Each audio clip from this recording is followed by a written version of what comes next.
All right, so we're gonna be doing both of these projects from InDesign because they are layout and multi-page layout projects. So that's where you would always do this. The only time you would do it from Illustrator is if it's a single or possibly a two-page or a front and back of it of that. But otherwise, you're going to always be printing from InDesign.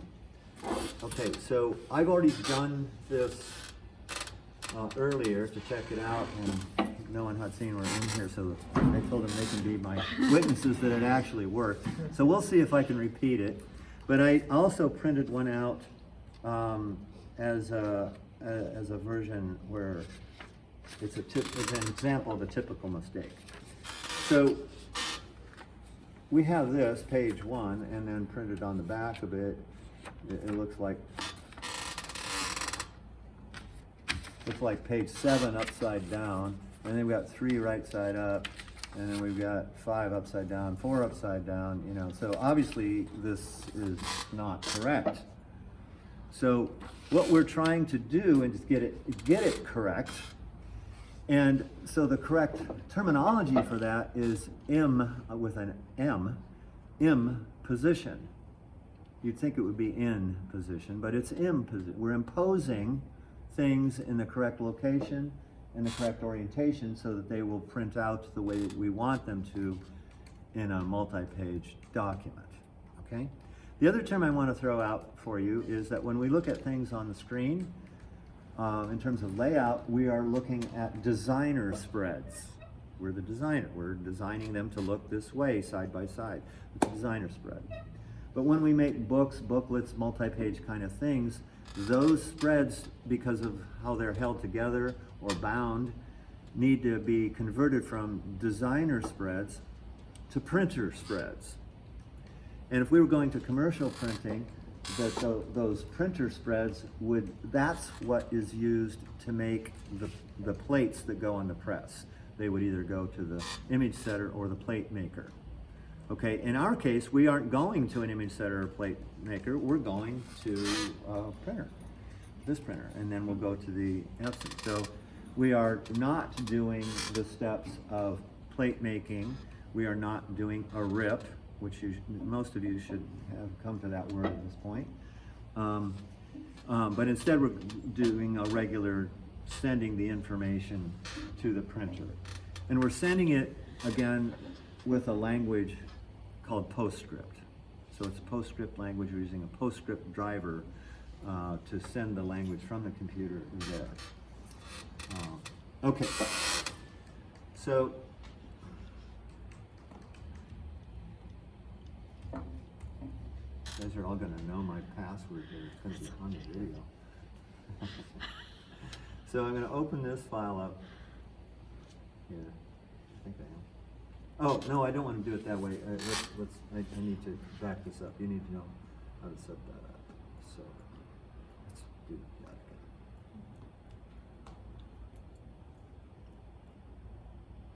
again. Okay, so I'm in here in the InDesign window, and I want to go up here to print.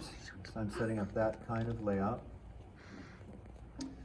And notice in here I have some slightly different kinds of choices for the artboards. And the one that we're going to do is letter half. And the reason that we're doing that is that this piece of paper is normally called a, let's use that one. That's the good one. So it's a letter size or 8.5 by 11 sheet of paper, but in our booklet, it's a page is half of that. So that's why we call it letter half. It's a standard size that many, you've seen those, you've gotten them, pamphlets and things are created in. So it's called letter half. So that's one of the choices we have. So I'm just going to select that there. And then the orientation is vertical because we are dividing it in half, so we'll get a right and left page that way. And you're going to make other changes over here based on your design for this. So right now, I'm concentrating this demo on simply how do you get these pages to not show up like the first one that I showed you, but instead like this, where it's page 1, page 2, page 3, you know, in the correct order. And of course, one of the tricks to that is that, well, the only piece of paper where the corresponding pages are right next to each other is the middle spread, in the very middle of your book or booklet. It's the only time that happens. Elsewhere, the correct imposition looks like this. It's some version of numbers that normally aren't in order, but when they are stacked together, it works because it's held together. I didn't say this yet. The kind of binding that we're doing is called saddle stitch. And saddle stitch binding originally was done by sewing, and we still see sewn signature. This is signature, sewn signatures. We're going to staple them together with a long stapler like this. So it can go all the way into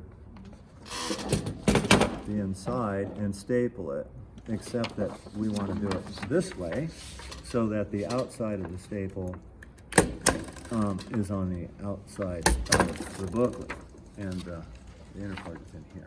Okay, so this, as well as two other little tools I'm going to show you in a minute, all live inside the gray cabinet there. I left the doors open. That's where they'll be located.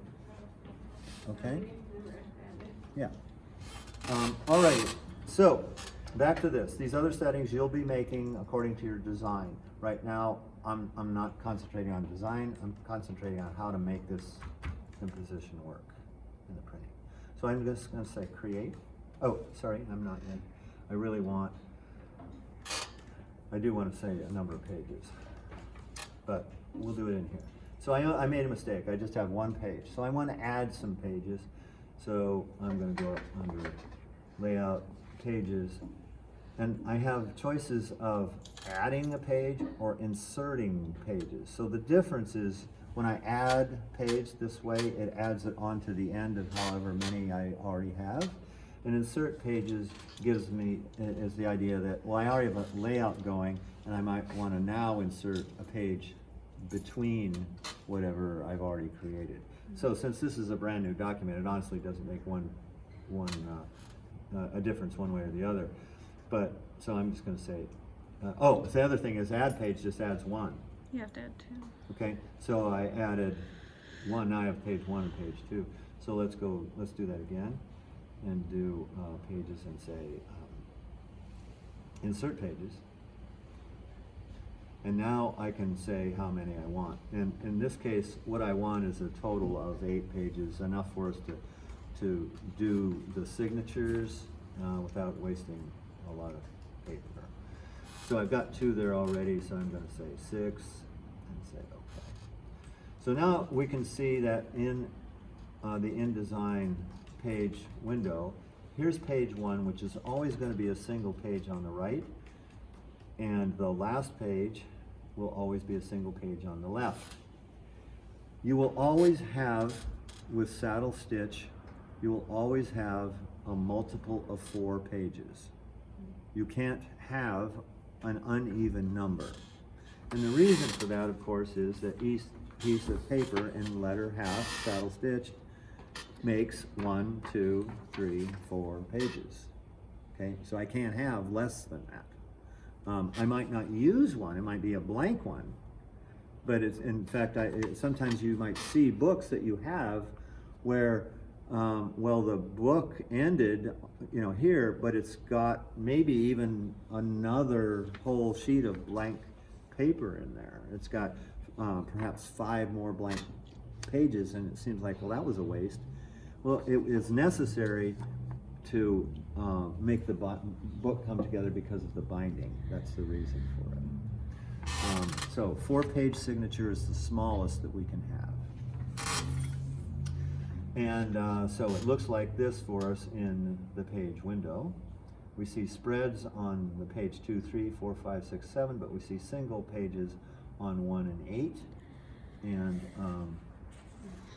And that's why in the end we will see page 1 and 8 together. When So it's is everyone in the class making an 8-page booklet for this assignment, or is? No, the group is going to be making together one of these, so I'm gonna show these in the end. Okay, so we've got this set up. The next thing next thing I wanna do is just put a number on them so that I can check and see if I get the correct imposition and orientation that I want to. So, of course, we're gonna go up to the master pages here. And I'm just going to insert big numbers on the master pages.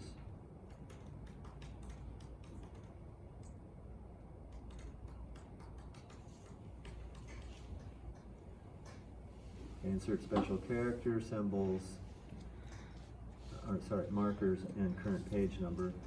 We all should be familiar with this particular thing. It should be just a refresher reminder. So I'm just going to make this a big number so we can see it easily. And then I'm just going to option copy it over to the other page. So we'll see both one on both the right and left hand pages. And of course, again, as a reminder, it is an A and not an actual number because we are on the A parent or master page. When we go to an actual page, we see the number that it creates. Okay, so we've got this all numbered now. And so I'm just going to, at this point, save it as a test file. I think I'm going to save it as a test file.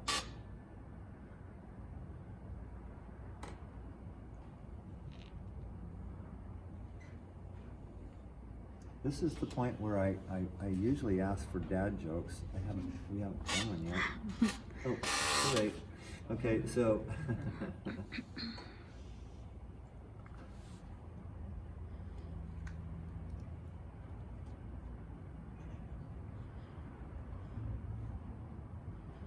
okay, so we have it saved, and now we're going to print it.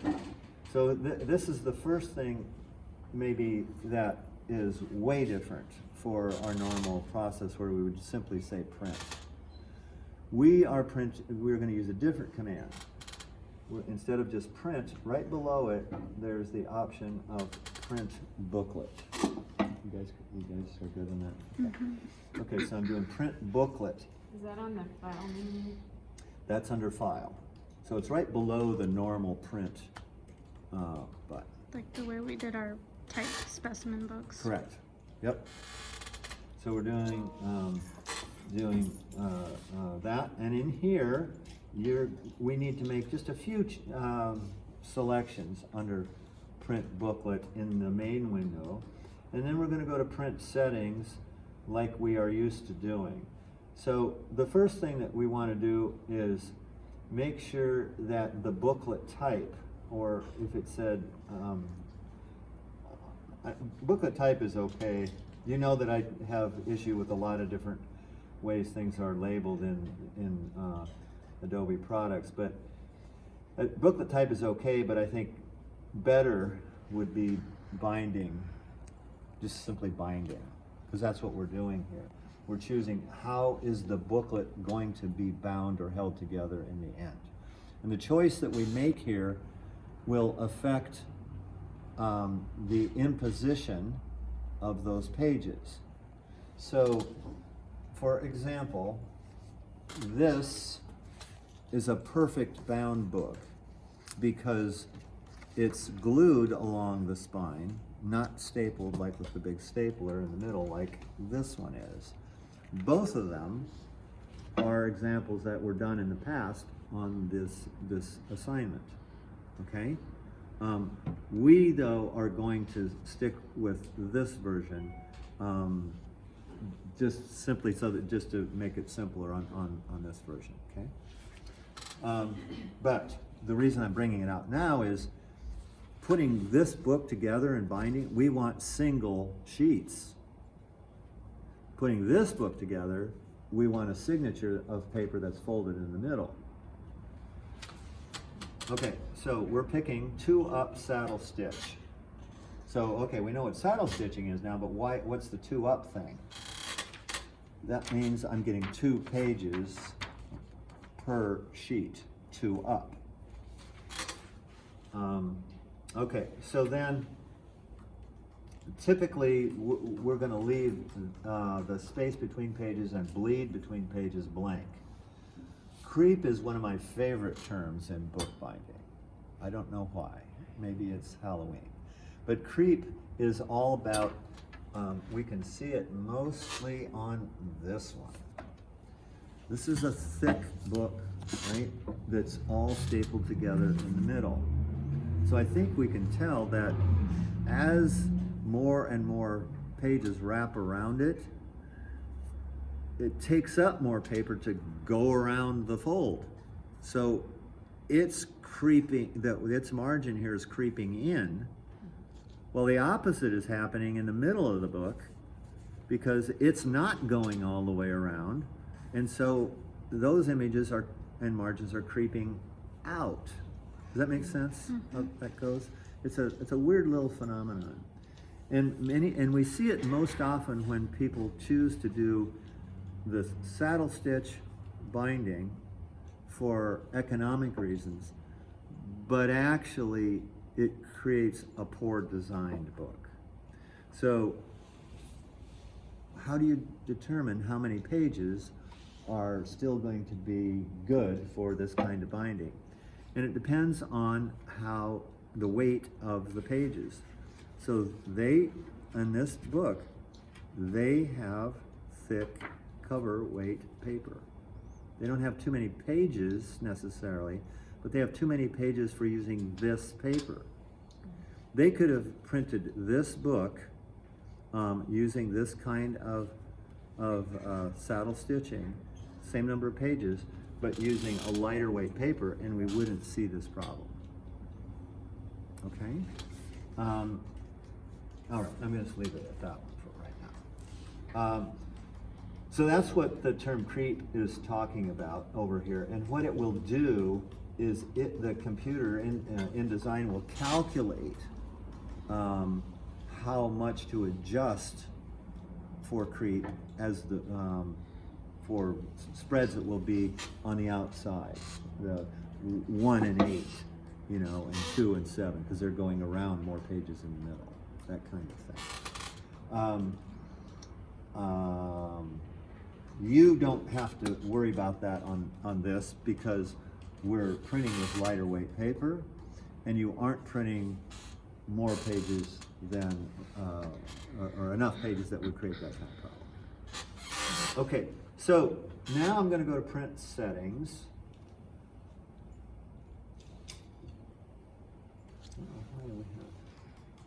There we go. Okay, and now the print windows are going to look like you're used to seeing. Okay, and so like we've talked about in the past, if you always do it, page setup first, then printer, and then come back to this window, and then you're also going to come back to the window we were just looking at. So there's 4 windows that we'll see when we choose print booklet. We're going to go through them in the same order though that you're used to. So we're going to go to page setup first, and we're always going to get this warning here because it said that, well, the choices you make over here will override them. Again, my reasoning for going through this is let's not accidentally create any inconsistencies. So we're going to okay that, or you could just click the don't show again box. And so we're in here, and really the only thing that we have to do is make sure we're going to the right printer, the Ricoh. The paper size that we're using is the US letter 8.5 by 11 inches, and the orientation of that paper is landscape. Okay, and if I pay attention right now, that here I only have choices, 2 choices: portrait, landscape. With the little orientation guy icon on here, his head is on the right hand side. So later on, when we're back on one of these other windows, we actually have 4 orientation icons, right? where that little icon, his head will be on the top, on the bottom for portrait, or on the right or left for landscape. So we're only worried about the landscape one, and we want to make sure that we select the same option of orientation icon when we get to that point with the head on the right. Okay? So we've got that, we say okay. And now we're back to going to the printer one as next. And in here, this is the one where make sure that if it comes up for you like this, that you show details to see all of your options. And we're going to look at, these are the same types of things that you are used to looking at. Okay, so I'm not going to go through all of them, but I am going to go to paper handling. So under paper handling, actually this part up here would still be the same. I want to uncheck two-sided, and this is at first going to seem odd because, well, aren't we printing to both sides? And two-sided is more when it's not for print. That option is not for our normal printing of a booklet saddle stitch. It's just printing, you know, one document as it continues to print on the back side. That's what two-sided is for. But it's not what it's not going to help us here. It's going to hurt us. So we uncheck two-sided. We are going to check collate pages though. Okay, so unchecking two-sided, checking collate pages. And here's the important one. Down here where it says pages to print, normally it will say all pages. We're going to print the odd number pages first.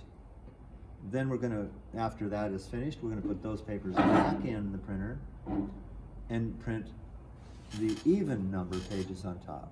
It is almost exactly the same thing the way I've been describing that on commercial printing, where they might print all the yellow first, take all those papers back to the front of the press and print the magenta, stack them up. It's kind of like that, okay? Would collate pages mean that the pages are printed in the order that you'd want them to? Collate, is that what you said, collate? Yes. Yes, that's exactly it, right, yes. Okay. Let's see, we are not scaling, so leave that alone. The page order, leave that at automatic. We are simply changing pages to print to be odd, okay? And then make sure that the paper feed is on either auto select or bypass tray 1. I've been always leaving it at auto select because occasionally when I put it on a specific tray, it actually doesn't do that. I don't know why. So I'm leaving it at auto select, and it will be pulling paper from here, which is tray 1. Then let's see, the other thing that I want to mention maybe is printer features. So if I go there we go. I want to mostly look at these choices down here because that will affect the quality. So the resolution by default on here is 600, but it's capable of 1200. So when you're ready to do your final ones, you're going to have a group, and you're going to be like an assembly line to print these all out. So part of your responsibility is going to be doing what I'm doing right now. Somebody else is, and probably two of you at a time, like two of you doing this, two of you doing the binding, two of you cutting out, two of you printing the cover. The cover is going to be separate from this. So that kind of thing, okay, to assemble enough of these so that each of you have one, and you need to print out two more. One for Professor Little and one for me. Okay, so I think there's 12 of us. Is there 12 of us? Are we missing? Yeah, so, We're missing. or yes, so there's, Maurice. oh yeah, so I think there's 15 of them. Well, Asia's Yes. technically not in our class. Yeah, but yeah. So anyway, two more than the total number of us, and at the moment I can't remember how many we are. okay? So anyway, I'm gonna change the resolution to 1200 dpi. I'm gonna put the economy color off, so I get full color. And collate type, I'm leaving that just like I did earlier. Image smoothing, I'm gonna put that on. Color mode, I want color. The gradation, I have a choice of standard, fast, and fine. If we have, and I would anticipate that you would have some files in here where there is some kind of gradation, okay? So I'm gonna put that on fine. Take full advantage of the capability of the printer. Color setting right now is off. Again, I can get full advantage of the printer by changing it to super fine. Color profile. So now this is one that can make a difference depending upon what we're doing, but let's look at what our choices are. Photographic. So if I was doing a booklet that was mostly photographs, I'd pick that one. Presentation usually means I'm going to have a lot of solid blocks of color. Solid color, not that much difference from presentation. A POP display, that's the kind of thing that's usually a much larger stand-up kind of print. You know, these guys, our designers up in the windows, that would be an example of a POP display, even though they're not actually selling anything, I guess, but it would be something like that. That'd be an example. We could create a custom setting of user. We have a CLP, simulation 1 or 2. That's a very specific kind of setting. We're not gonna worry about that one right now. Okay? So if you, in your design, as a group, look at it and see if there's one of those categories that you think would give you a better result. So you should decide, that's one of the decisions you're going to decide as a group, okay? The black overprint is something about, we can, if we have black, let's say black type that is over a color or a photograph.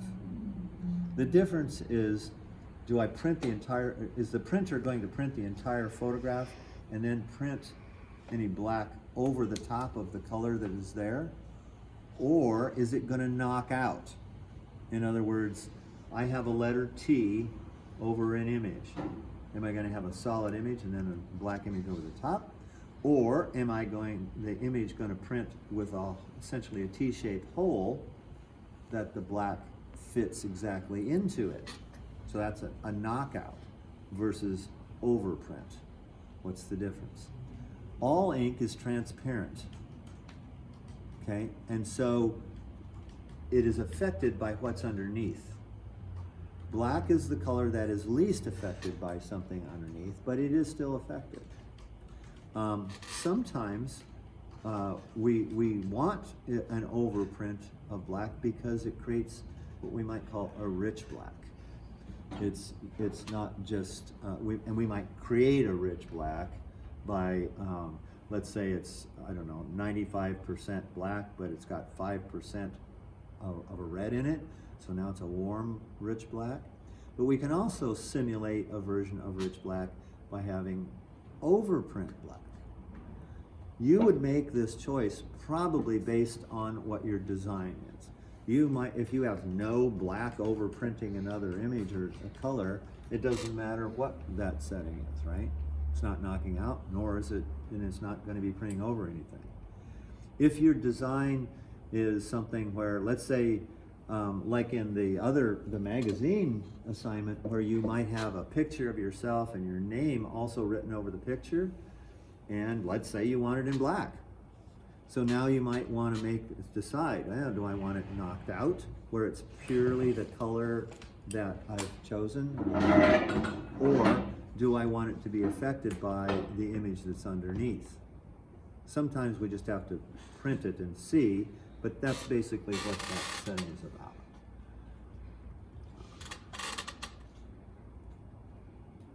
Come on. Take them. I'm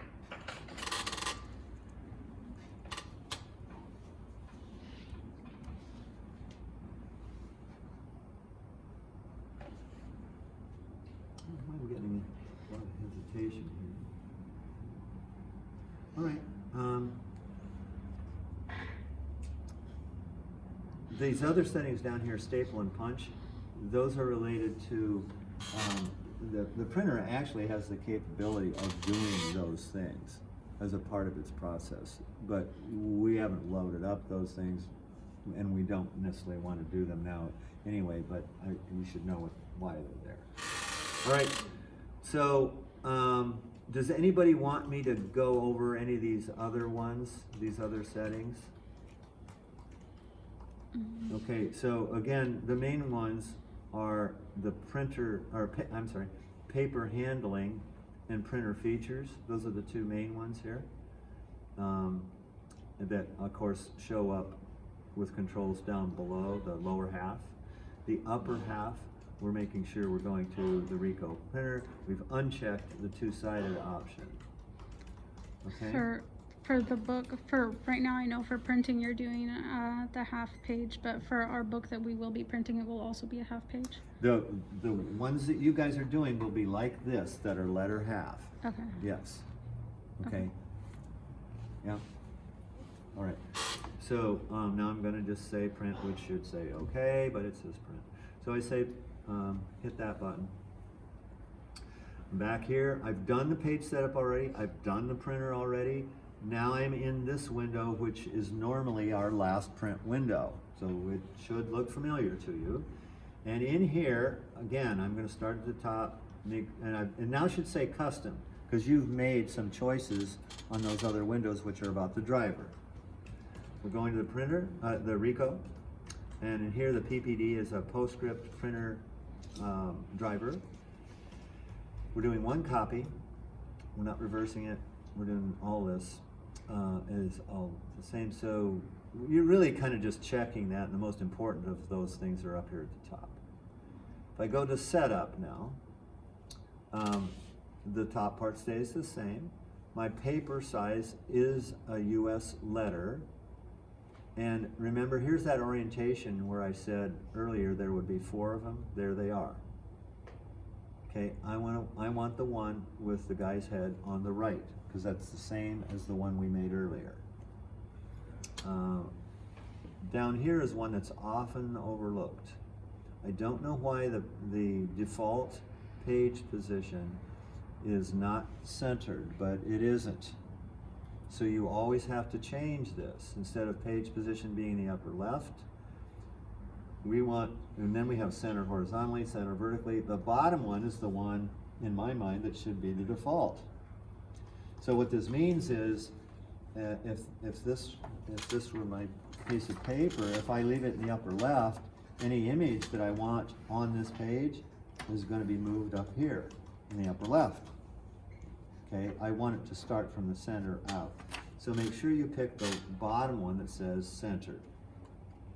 Which tab were you on to find that? Now I'm back to the main print window. Okay, so this is the one that when you don't do print booklet, or just instead do the print command, this would be that main window. But you're right underneath general is it's set up. Is that? Yeah, so in terms of the options, I'm the second one down. Okay, so marks and bleeds, you usually don't want to do any bleeds on this kind of booklet. It is the simplest version of booklet printing there is, so that's all good, but it has its drawbacks. And one of the drawbacks is that you're not trimming this in the end usually. This is what you get. This is the size of booklet that you want in the end. There's one here that's smaller. I brought that, I think. Well, they did trim it. And this one might have been the first time I did this assignment. This was from 2009. I can't remember for that, but they did trim it down because they do have bleeds. It's a, they did a grayscale bleed, they do have bleeds in here. But,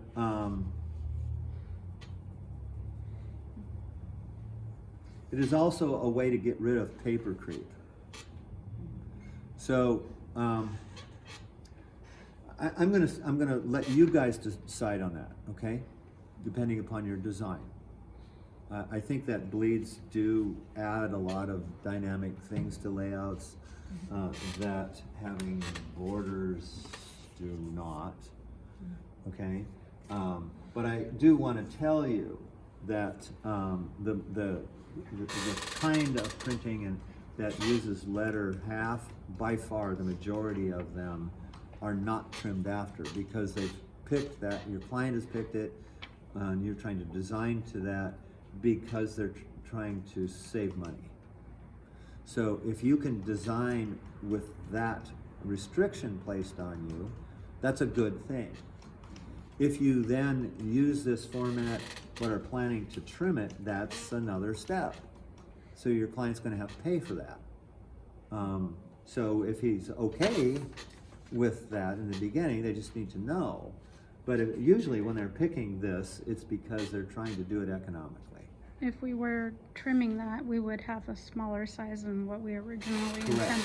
So this was printed on exactly like these are, but you can see that it's smaller because after it was printed, it was trimmed off. Well, it makes a nice, neat kind of thing. We don't see any of the paper creep like this. It's all evened up. Okay, so that's an advantage. But and if you choose to do that, it's going to be okay with me. But I also want you to understand that the reason for choosing letter half out there, usually by clients, is because they're trying to save money. And if we then create a design that requires the trimming of this out again, that's increasing the cost. So we just have to be aware. Can you slow down and say how would you do that if you wanted to trim it? You would design a full bleed layout that's slightly smaller than the full size of the lettered paper, and then you would manually go cut it after stapling the whole thing together. So Yep. you're taking your stapled booklet to one of the big paper cutters and just slicing it. Yeah, Or is there and then it's different iffy settings? about using the paper cutter. Yeah. X-Acto knife would be Yeah, way more the precise. X-Acto knife would be the way to go. Exacto knife and ruler.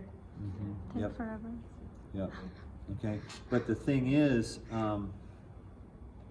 well, let me back up. Why I said using the paper cutter is iffy is because we got many pages here. And it's the paper cutter, as it comes down, is gonna pull those pages a little bit. And sometimes that doesn't even create a clean edge, it's kind of raggedy. Yeah. So if you did want to bleed, then you would print it out as far as the printer prints it, but don't check the trim marks. You're like we normally would do if it was a single sheet with a bleed. In this case, you're just making the image go out as far as it would, let's say like this, and then now seeing that, that's where I would line it up with a ruler and cut it out. Okay? All right, so let's see here. Where am I at?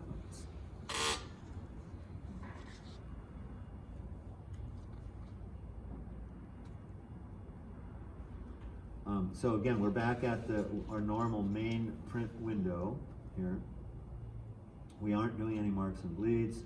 We don't have to do anything on output or graphics. Color management is where you might need to do that. So you're checking to see the right color settings. So I've been skipping over that here because we went through all of that earlier, right? So you're doing those same kind of color settings that we talked about before. You're doing all of those things.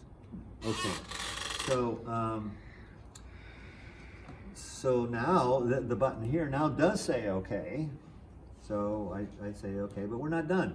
We're back to this fourth print window because we chose the print booklet button. Okay, so we have one more window. What's And the title on this window? print booklet. It's the one that comes up because we hit the print booklet, button under the file. But then it's under setup as the first. Yes. So we're kind of, so setup, so we only have Setup three is the things first here. one. And the main one by far is the setup option on the left. We're confirming some of the same things. We're going to the Ricoh printer, and the main one here is where it says, by default it'll say we're going to print all the pages, and we aren't. So we're going to change this to, sorry. No, this is the part, this is one that confused me too. I thought that you then also had to change this to odd or even, and you don't. You only change it to odd or even back on that page setup print window. Is that overly confusing? Do I need to go over that again? Does that make sense? So we're only printing the odd numbered pages first. And we make that selection in the print settings print window. Okay? The pages be printed out first so that when the pages are put together, they would be in facing pages? Yes, yes, and I'm gonna do it here in like 2 seconds, I think, so we can see it, and hopefully that'll clear this up. But the main thing that might be confusing, because it's confusing to me, is, okay, here's the range of pages to print, and it says all pages, and you're gonna think, well, I thought I was only printing the odds first and then the even second, which is true. But that isn't a choice for me, so I'm confused now. And the answer to that is leave it alone in the print booklet window. Yeah, Melanie? Yeah? Yes. Okay. So then the booklet type is, again, 2-up saddle stitch, and all of the rest of this were good. So if I look at preview, I should see this. I should see essentially what I'm looking at. I stapled it together, but I'm looking at this. Okay, so the orientation is vertical. I'm seeing the pages that I expect to print opposite one another.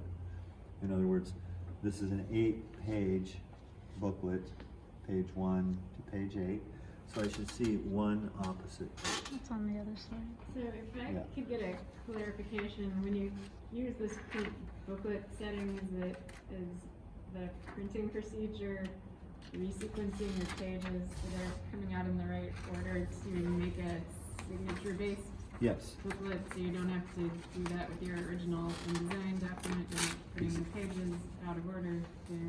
That's that difference between the printer spread, or the designer spread, which we see when we're creating, that gets converted to a printer spread when it's being printed. So the print booklet command is doing that for us. Okay. So my main question was, when they're making their designs, do they need to sequence it in a different order? No, because the print booklet command does that. Yeah, so you stay with the designer spread the way you normally do. That what makes all the magic happen is don't use the print command, instead use the print booklet command. Okay, so my preview looks correct, so let's check it out and see what we get here.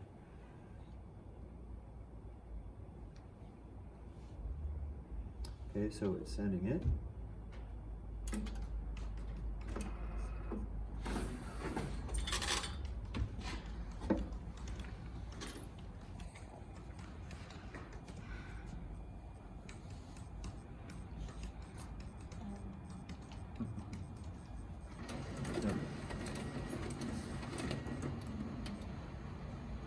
Okay, you all need to stand up for this one.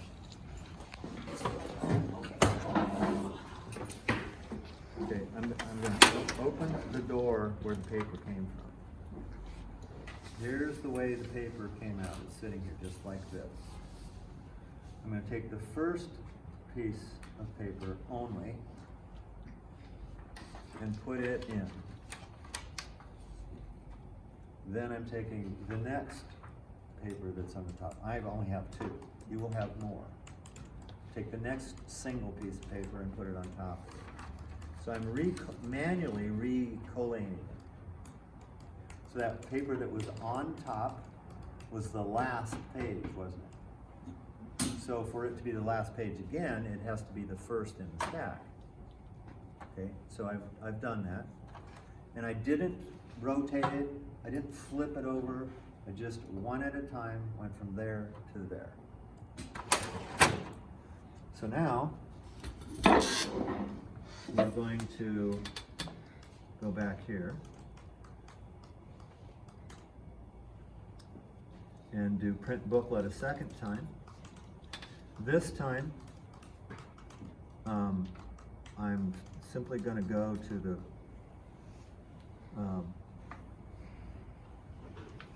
printer. Is that right? Yeah, I think that's right. Let's see. I'm clicking on the printer button. Yeah.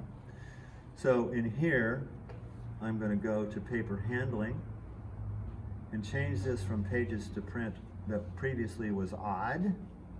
I'm changing it to even only. And again, uncheck two-sided.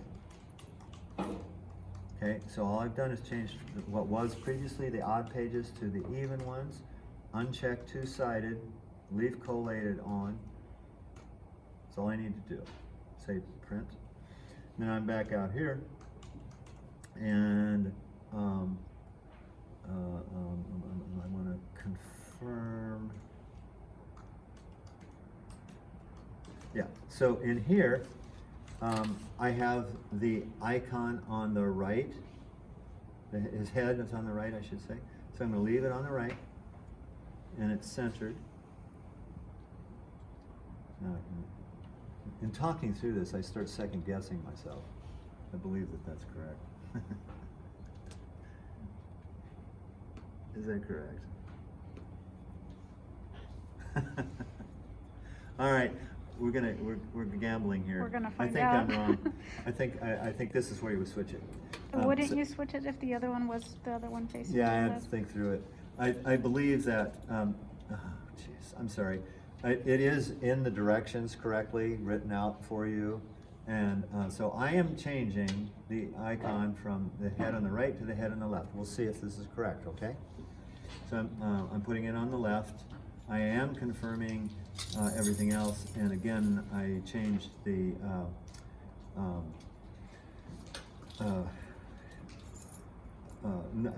from odd pages to even pages from the printer button, okay? All right, so let's just say, okay.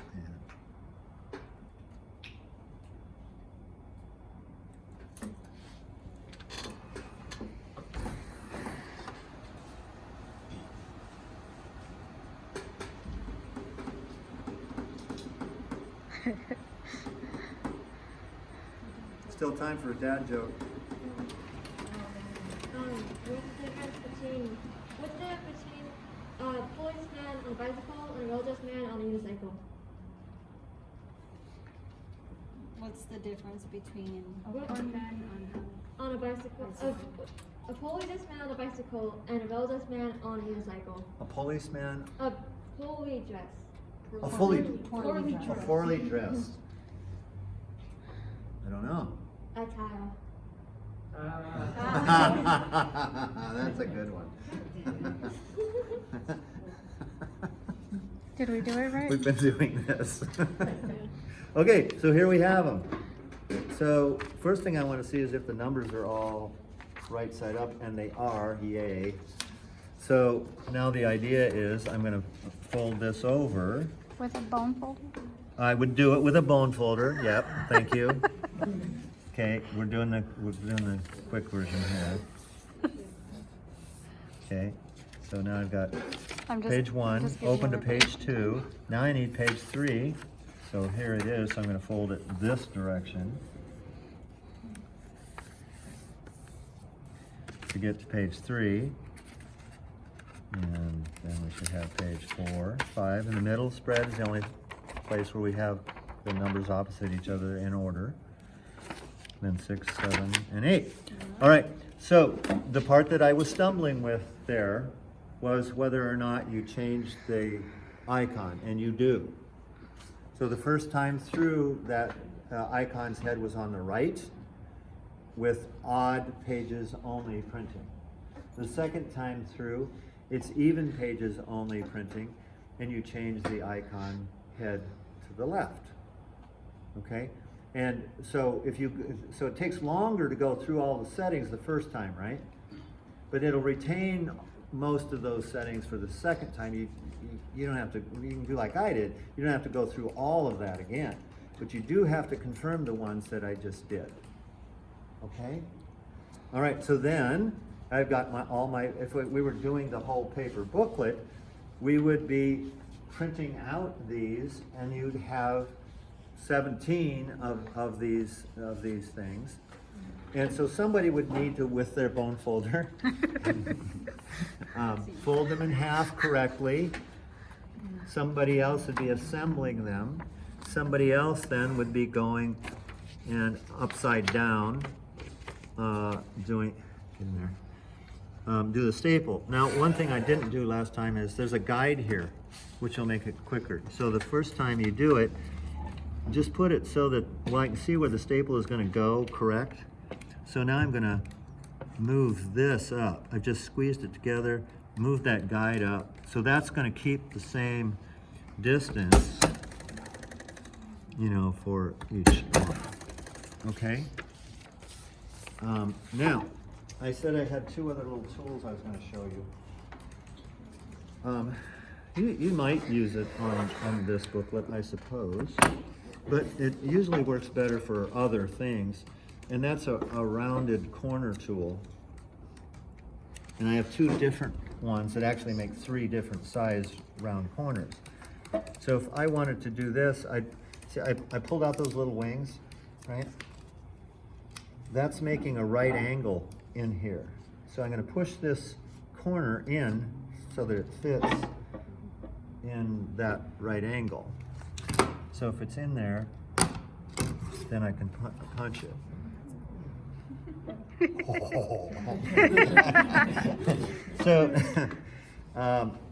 So these different ones, so pull these wings out, does the same type of thing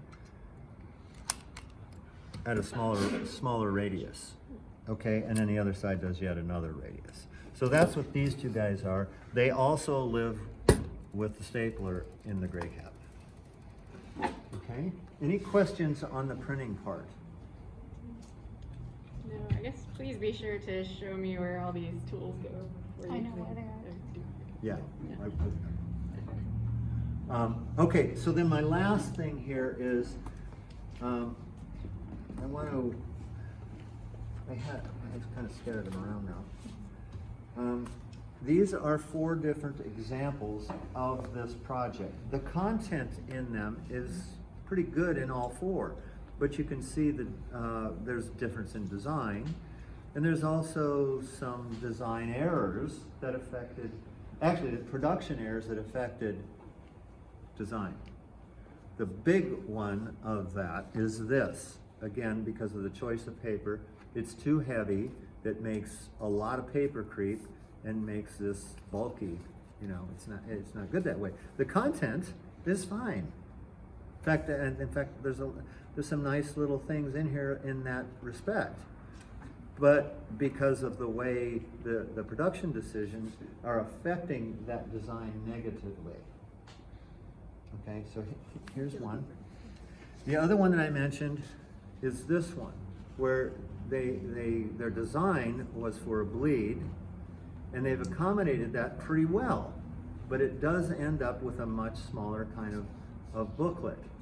And to do that, you are thinking about doing another step of, with a ruler and X-Acto knife, cutting these out nice and neat. If you do it nice and neat, great.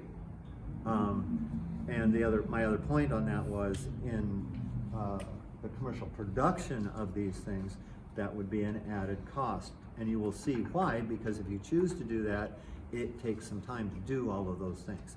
Anyway, the content is also good here. That's a non-color one. And this one, I would say, is it this one or this one? Yeah, so this one, you know, they put it together pretty well production-wise, but the design choices in here are perhaps the weakest of the four that I just dug out, okay? So the design in here isn't as good, the production of it, I think, is fine, okay? So here's this one. And then this one maybe is the one that is kind of someplace in the middle. I think that the design qualities in here, the typography choices, stuff like that is good. I think that the production of it is good. It's a non-color one, it's totally black and white. So in that respect, it's perhaps the one that's closest to an economic version of what might be printed commercially. Did they have to do a bleed on that cover though, because of the way The cover, sorry. Cover is a separate file. That's what I was gonna ask Thank you. about next. Yep, 'Cause a cover is a separate file. And they, you could tell they, did the paper cutter because of the Yep. ways. Yep. Yeah, it's not- Yep. because that looks like they might have had to bleed that one. Yeah, yeah, so your cover, whether you do a bleed or not, is a separate file. And And- that one, you do not do the print booklet. That's a regular print command. And you could actually choose to do the front and back side, or print one side and then put it back in exactly the way we're doing the rest of it and print the back side. And we could choose different paper. Yep, it should be different paper. The cover is probably going to be a cover weight paper where the interior pages are text weight paper. And you're gonna get a better sense of what that means as you go through the content of what you put in. And do we have different weights of paper for the students to use for this project? Great over question. there? Actually, Hatsine got a bunch of paper donated, and it is in the gray cabinet at the end. I think they're all pretty familiar with that. You have those choices. You have the choices of Just just good a paper. regular office paper that we normally use, and then the little higher quality hammer mill paper that comes in here. Those are text weight papers. And the hammer mill has a little bit of a smoother coat finish to it, and it's also a little more opaque. So with that in mind, I can talk about one more thing. One of the effects that you'll see as that paper might have that's going to be in the contents of your book is called show-through. So, meaning that if I have something printed on this side and printed on this side as well, I don't want to see the other side through, right? So if I can, that's show-through. So we want a paper for the content of the book that's light and light in weight, but also has minimal show-through. So if we only compare this paper to our regular office weight paper of the same kind, there's several things. This is a brighter white, has less show-through. This paper is cheaper in terms of its cost, more show-through. Less weight. Yeah. Okay. So those are easy examples for me to pull out right now, but you'll see there are a lot of advantage or choices. When you compare the other papers, and think of what you're writing about in the booklet and how that affects your choices for making the booklet. Okay. Let's see.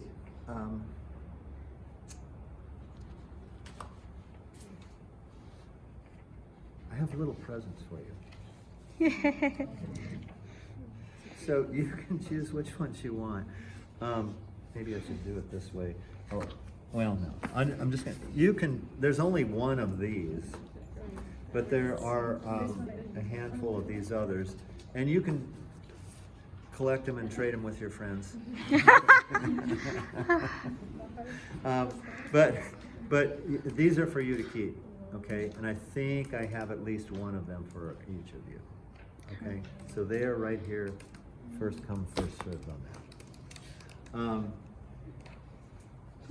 keep thinking of other little things. So down here are some swatch books and paper basics from Strathmore, and right around underneath the chicken and to the first cabinet on the right are swatch books about paper. Those are probably the best locations for you to do research for the content of the paper book. Okay? Obviously you'll look on the internet, but these kind of things, what we're talking about here is the quality of a tangible thing. So that's why I want to make sure that you understand going to those kind of places, I think would be a smart thing to do. I'm not saying don't go to the internet, but try to see how the effect of whatever it is that you're reading is on the actual thing. Okay? All right, I think I'm going to end there. Oh, I had some questions Yes, that yes. you could probably clarify. Maybe the students already know, but you said these are both of the projects they're still doing are group projects. Could you clarify how many people per group and how the groups would divide up responsibilities? They're going to do that themselves.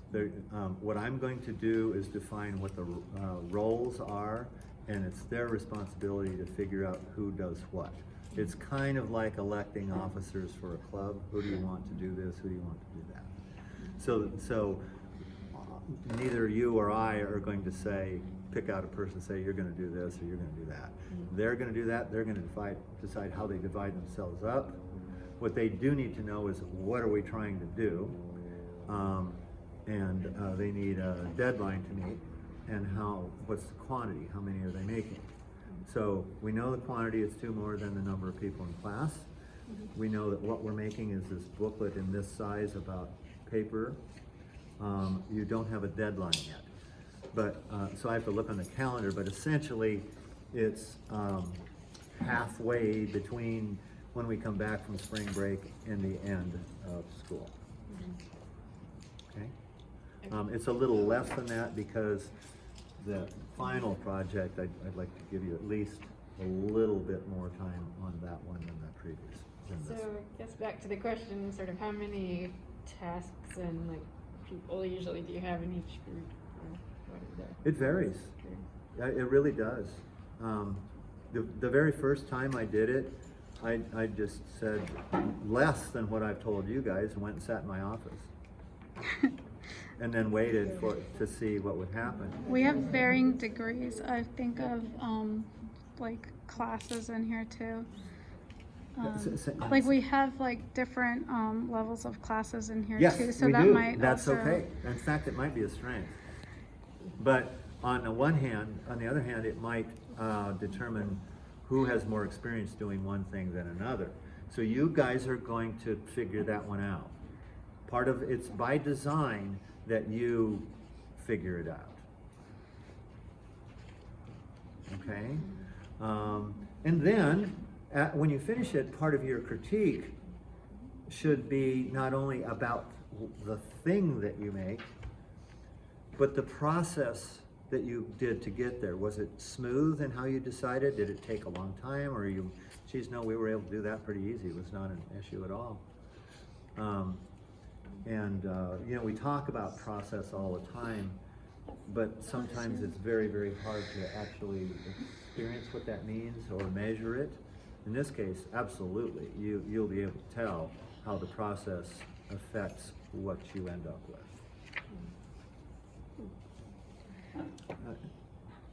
Any other questions?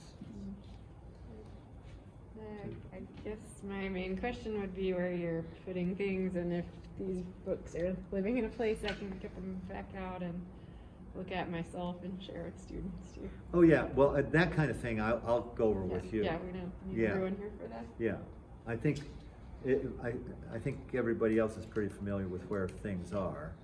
And yeah, as far as InDesign goes and and that on our assignment page, the things we've been talking about are all outlined for you there, step by step, that kind of thing. I'll add the video to the Canvas page for this assignment, as well as the magazine one, that'll all be there.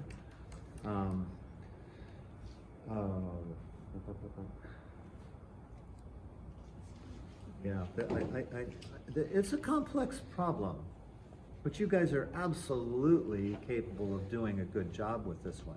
You have an advantage because you kind of see at least some of the ones that have been done before, and I pointed out what I thought were strengths, weaknesses with them. You need to do good typography. You need to think about how things are ordered. You theme it, you name it, you do all of that. And all of those kinds of things are spelled out for you on the assignment page. Okay? Are you also providing all of the text for the book on the assignment page somewhere, like, and it's the same? You mean the as- content? Yeah, the No, text content. or that's what they're someone gonna writing it. research, that they'll do. Either, like down here is one source, the cabinets that I mentioned out there, the internet, they're gonna find out about paper. What I have given them are some categories of things that they should talk about. So basically, one of the group members is writing all the text, or a couple of them. Boy, I would hate to be designated as the one person to write this booklet. Right, okay. That would be part, like the whole team would take. Yes, it's a team effort. So how you work together as a team is important. Maybe some of you, I really like to write, you know, so. Is Professor, I love it, trying to do this standing next to you because you have a little chuckle every once in a while about different things. So. are one of the roles that you're designating as somebody as a project manager to keep it on Yes. track? Yep, yep, you need a project manager, you need someone who's, you know, I would say good at topography that does an extra check. We could say quality control on topography, quality control on any number of the steps that we've talked about. Like writing, Selma obviously wants to write. It's an 84-page paper. We believe that. Excuse me? Wait, say- yeah, You say that one didn't. more time. Yeah, no, we have walking papers. Well, for what? Marketing. This is exactly why I'm not in kidding. Well, what I would suggest is, and this is the only one I'm gonna suggest something on, I can't even believe I'm doing this, because it's up to you to figure it out, but I guess I will give you a suggestion. I would say that you, based on first looking at examples, you get some sense from that.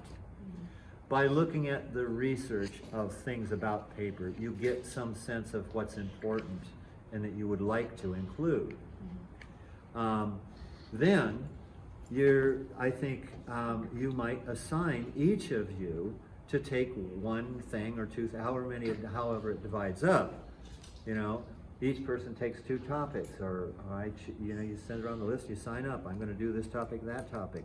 And then you do the research on it, you come back with a couple paragraphs about it, and you start to create content for a whole book. Unless Selma wants to do the whole thing. But I don't think you mentioned this either. Would you say there's a maximum page limit for this type of binding? Yeah, great question. Assuming the paper you're using is thin enough for Yep, binding? great question. So you honestly, you have to do a mock-up. So, what I'm looking for is that one that's too thick. It's That one somewhere is, over again, it's too thick, not because there's too many pages. It's too thick because the paper chosen is too thick. Where'd it go? I think Oh, it's maybe- behind you. Okay, so, I mean, we could look here, if they've numbered the pages. It's This like says a- 44 pages, not including the parchment that's on the outside. 44 pages there. Is that one made with like a cards, Yeah, it's a cover white paper. cover weight paper? So this one, this one has like 28 pages in this one. So there are fewer pages there. This one has 41. This one has the same number of pages that this one does. But the kind of paper chosen made the difference. That's my point. So, how do we know this ahead of time though? because you might not pick either one of those papers. So what you need to do is, once you have your layout and you see how many pages of content you're creating, okay, looks like our booklet is going to have 35, or it's going to be an even number, 36 pages. Okay, you're going to need to make a mock-up prototype of 36 pages. That would be 18 signatures, right? Or, wait, got that right? Yeah. 18 signatures folded in half. Does it have to be this size? No. It can be smaller. All we're looking to see is when they're folded in half, how thick does it get? Now we get at a point where we need to do a mock-up to say what's going on what page. That's a different kind of prototype, right? That's for the order that things are going to be in. You know, so that's a design kind of thing for that purpose, order and sequence. That's different than determining if I have too many pages for saddle stitching. Maybe the other one to remind us of, since we are already determined, I'm telling you have to do a letter half and this size. So we know that a single piece of paper is going to produce 4 pages. It's a 4-page signature. So it is to your advantage to create a booklet that ends up with some multiple of 4. Don't end up with a booklet that's got 35 pages in it, right? It's not going to divide by 4 very well. You'll end up with a bunch of blank pages. You know, that one I had here a moment ago, I think it was this one. Yeah, one of the kind of interesting decisions was to put, to bind this other vellum paper in here, you know. So, and they printed on that vellum in the front. That was more of a design choice. Yeah, so we've got, we're taking advantage of the show-through, not the show-through, but the transparency of this kind of paper. Now the other thing, a couple of you I've talked with about this, maybe how it's saying the most, is different specific kinds of paper, like a UPO paper or paper produced by UPO, and paper like that you can't tear it. So each of these papers have different qualities, and that paper there, that vellum is a kind of paper that is difficult to tear, but it's a nice quality if you can see through it. You can also, since we've been and I didn't do that with any of these other classes, where you have your little folders that are holding together specialty printing techniques, you might decide you want to emboss something on the front cover. You might do foil stamping on there someplace. So, you know, think of that, because that can show off some qualities about paper in the physical sense rather than just talking about it. Any other one? Okay, then I do need to stop here. And then for those of you that still need to do one of those specialty printing techniques that you didn't have a chance to last time, most of that I think would be the transfer one. So the markers are over there, but the foil stamping, we're good to do that as well. Does anybody need anything else? Your battery's gonna. Yeah, go ahead. I think you can stop. Okay.